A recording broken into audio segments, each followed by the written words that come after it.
machine. Yeah. Hey JRev, welcome back. I've just finished my last puzzle in my puzzle book. I've been working all day on it, and I've just finished my last puzzle. And... Hey, what you doing? Hi Sarah. Hey. Oh, hey. I was just telling JRev that I just finished my last puzzle in my puzzle book that I was spending all day on, And you're sad about that? yeah, because it's finished now and I'm bored. Are you kidding me? Normally when people finish something, they're like, yay, look at me, I did something awesome. Yay, look at me, I did something. No, that's not working. I'm sorry, I'm just bored. You are always bored. Is there ever a time in your life where you are not bored? Well, I mean, there was that one time where that thing happened and then that... but not this. Right. So what do you want to do about it? I just wish that maybe this book had some more puzzles in there, like there was a secret page or something. I mean, mate, there's got to be something in here. Oh, whoa! JRev, it's the bucket of boredom busters. Did you guys know that was going to be in the puzzle book? I didn't even think it could fit in there. Must be a portal to another dimension or something. Ooh, that's cool. Hey, maybe you could help me find out what we're going to do this week for the bucket I of would boredom busters love challenge. to. JRev, are you ready? I'm ready. Yes, Are you ready? Hang on. And we're all going to do the drum roll. Are you ready? Yeah. Yeah, I think they're ready now. Okay, ready? They're ready. Go. That was loud. Oh, your voice, I'm sorry. A flip book. Flip book? What is a flip book? I don't know. Let's find out. Okay, today, JRev, we are going to be making a flip book. Now, a flip book is really, it's basically an animation, but with a book, with paper. An animation is just a bunch of still images, just drawings of things that are then looked at one after the other really quickly, and then your brain stitches them together and it makes it look like it's moving. So if you want to follow along at home, all you're going to need is some paper. I've got some scissors and a stapler because I need to make this booklet up. And I've also got something to draw with, so you can use pencils or textures or whatever you want. But if you've got perhaps a pad of post-it notes that whoever you live with says is okay to use, you've basically got a flip book already made, and then you just need to do the drawing. So I'm going to make up some paper that I can draw onto. I'm going to cut this paper up into some smaller squares, and then I'm going to start drawing my animation. So let's do this.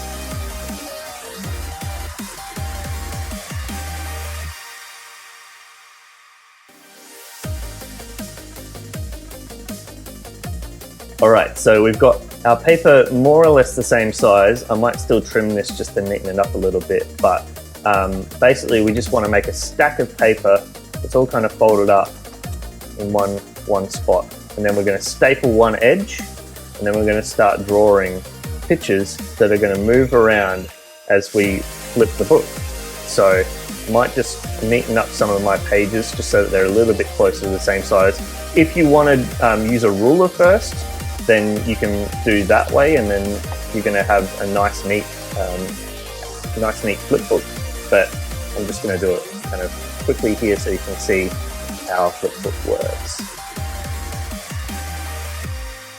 Always make sure that you get a grown-up to help you with scissors or anything sharp when you're cutting. You don't want to hurt yourself.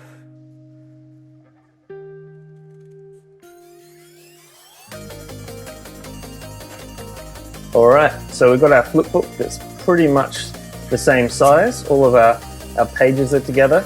And the important thing is that the edge that we grab and flip is all lined up so that you can run your thumb down as you flip it. So you're going to want to line those up just by tapping it at the bottom.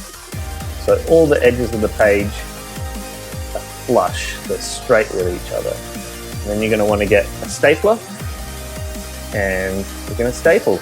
And you might need a few staples just to make it so that it goes all the way through. You can see that that's gone there. Again, get a grown-up's help with this because you don't want to pinch your fingers accidentally. So we're going to do a couple of staples. He's going a bit wonky. I might try another one. That's better. Do one more up here. Great. I think that's going to be okay. There we go. So you can see that the book will flip as we run our thumb over it. You just got to pinch the book with your thumb and finger, and then you're going to run your thumb over it and it will flip. So now we need to work out what we're going to animate. Now the thing with making flipbooks is that whatever you draw on your first page, you have to draw lots of on all your other pages. So if it's your first time doing a flipbook, you might want to choose something really simple. So I'm going to do a ball. So I'm going to take my texter and I'm going to draw a ball. So there we go. And it's pretty simple, but this is going to show you how flipbooks work. So we've got page 1 is a ball, and then on the next page I want to draw this ball again, but I want to draw it in a little bit of a different spot on the page so that after we see this picture, the ball's going to be somewhere else in the book. So we'll turn the page and I'm going to do the ball moving this way. So you can see page 1, page 2, 1, 2, 1, 2. So next page, I need to draw the ball in another different spot. So it's moving this way. So I'm going to keep drawing it until it hits kind of the edge there. So I'll crease the page over and I will draw the ball up here. So 1, 2, 3. And in animation, these are called frames. And they're just a bunch of still pictures that you connect together in your brain to make it look like it's moving. So I'm going to fill the rest of this book out and you can follow along with me, and then hopefully we'll have a ball that bounces around the page.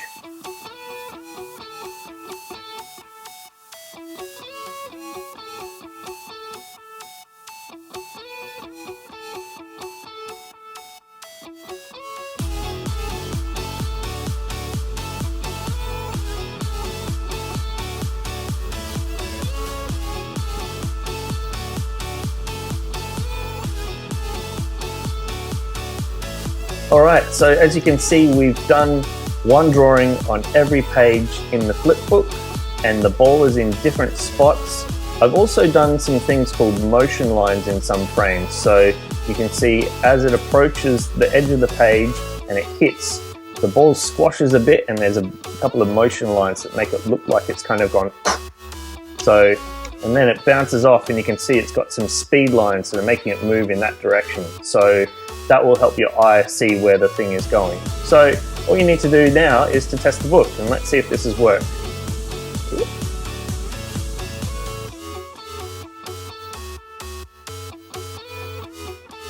There we go. So you might find it easier to flip a book if you've got lots more paper stacked together, at which point you might need to do a couple of these books and then staple those separate books together to make a longer animation. But yeah, this is how you make an animation.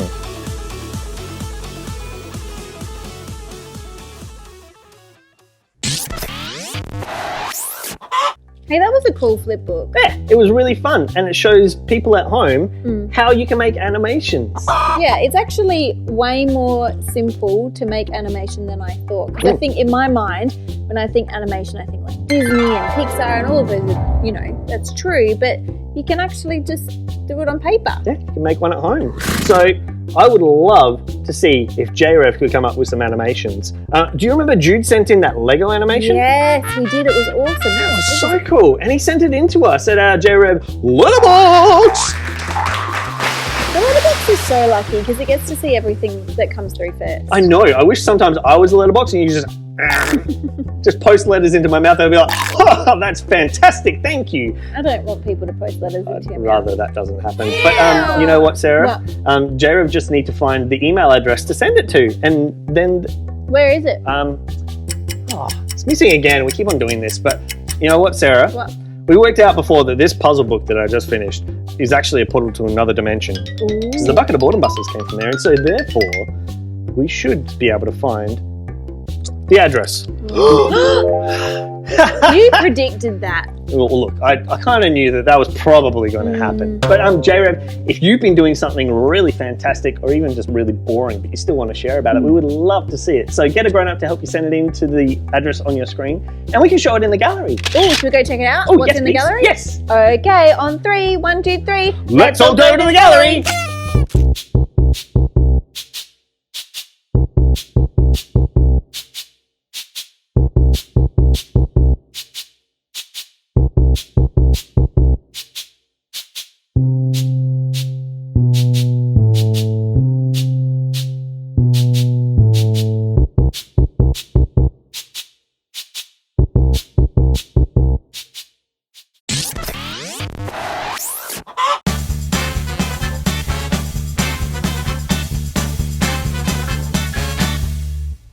Hey, JRev, what's up? It's Chris from Chris Reviews.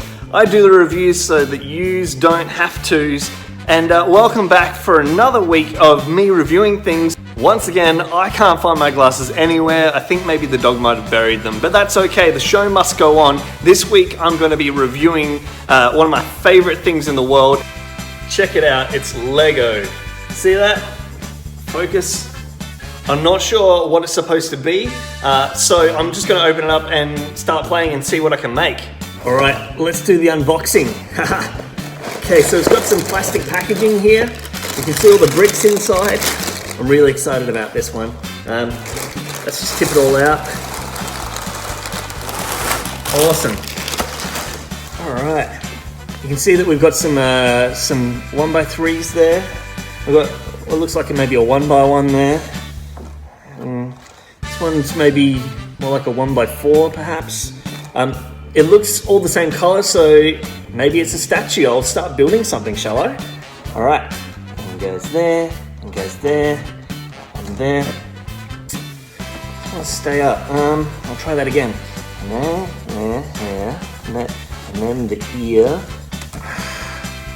It's not working. You know what? I think this Lego kit might be a bit of a dud, so I'm going to give it 2 out of 5 beards because I love Lego, and that's, pretty much its only redeeming quality. I might go and make myself a bowl of cereal just to, make myself feel a bit better. Don't forget, like, subscribe, and comment on your favorite thing that I've been doing, because I would love to hear from you, and maybe you can suggest what I could review next, because that's how I'm going to get internet famous, all right? See ya, bye. Have you ever gone for a really long walk?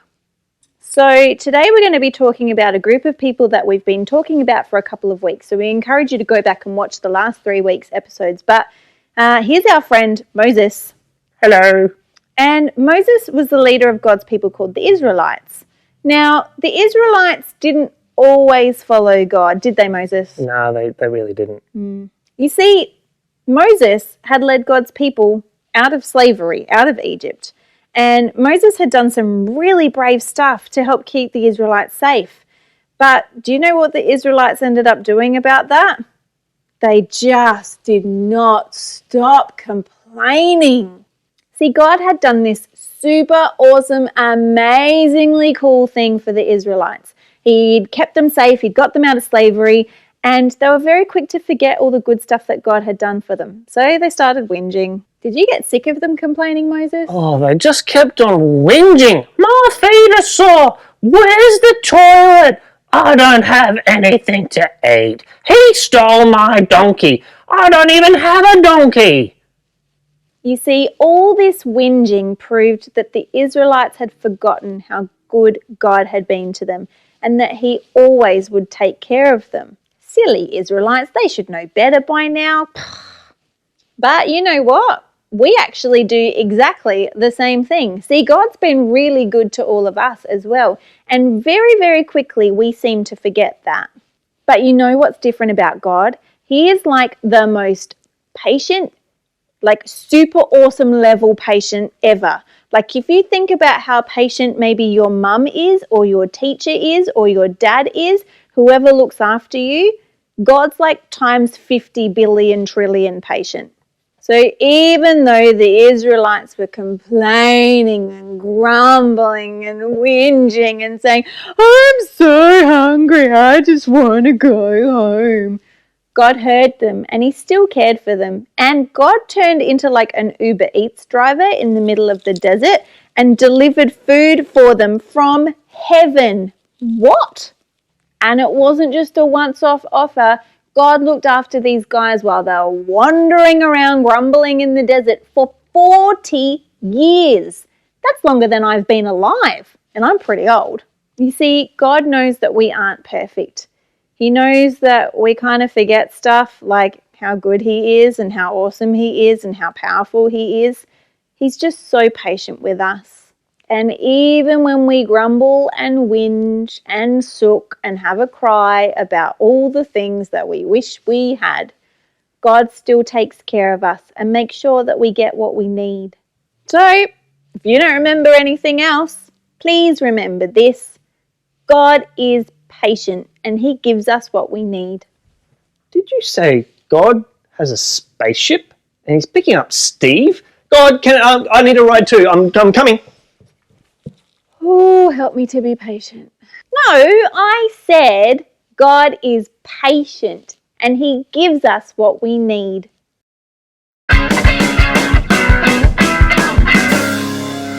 Today's memory verse is from Lamentations 3:22. The steadfast love of the Lord never ceases. His mercies never come to an end. Let's go one more time. Lamentations 3:22. The steadfast love of the Lord never ceases. His mercies never come to an end. Let's pray. God, we thank you that you're so patient with us. And even when we forget how good you are to us, when we grumble, when we have a bit of a sook, we thank you that you're so kind and so merciful to us. Amen. What's up, JRev? Guess what? It's time for our weekly challenge. Woohoo! So this week, we've been learning about how God is always good at giving us the things that we need, and even if we're a little bit grumbly. So God is so patient with me. oh, the amount of times I've been like, oh God, I'm so bored. God, it's not fair. Yeah. It's not fair. Oh God, he has that thing and I don't have that thing, and I'm jealous. God must get so sick about complaining. So sick. But you know what? What? He still loves us. Yeah. And he still gives us good things because he's a good God. Yeah. So, JRev, this week I want you to make a grumble versus grateful list. A grumble versus grateful list? Yeah, that's it. So it's kind of like a pros and cons page that you're going to write up. So you're going to get a piece of paper, something to write with. You're going to draw a line right down the middle. And even if you can't write, you can draw the things that maybe make you a little bit grumpy. Like when my brother got more pocket money than me. Yes, well, he did actually wash the car, so he earned that little bit more. But still. Yeah. So you could write grumpy because brother, you know, just in general, because brothers are pretty probably annoying, will write right? that. Yeah. Times two, because I have two brothers. Yeah, so you write that in the grumbles column, and then you can write something that you can think of that's good about that. So you might say, I've got two brothers. That's true. They are pretty nice to me sometimes. Yeah, and not everyone has a family or brothers. That's true. So that's something to be grateful for. So you can flip that frown upside down. Let's see what you've done there. Yeah. Like this. Flip that to that. Yeah. So maybe you could be like, oh, you know what? This week it's just raining all the time, so I can't play outside. Boring. Ooh. But then you can be like, you know what? That means that the plants that I planted the other week are going to get a good drink of water and they're going to grow up big and strong. Or for our friends living in Victoria, plants. Plants. Plants. Plants. Plants. I'm going to go and dance with the plants. I'm going to go dance with the plants. I'm going to go this way. I'm going to go this way. All right. Thanks Bye, for hanging out, JRev. Bye. We'll see you next week. Plants. Plants. Plants. Dance. Plants. Plants.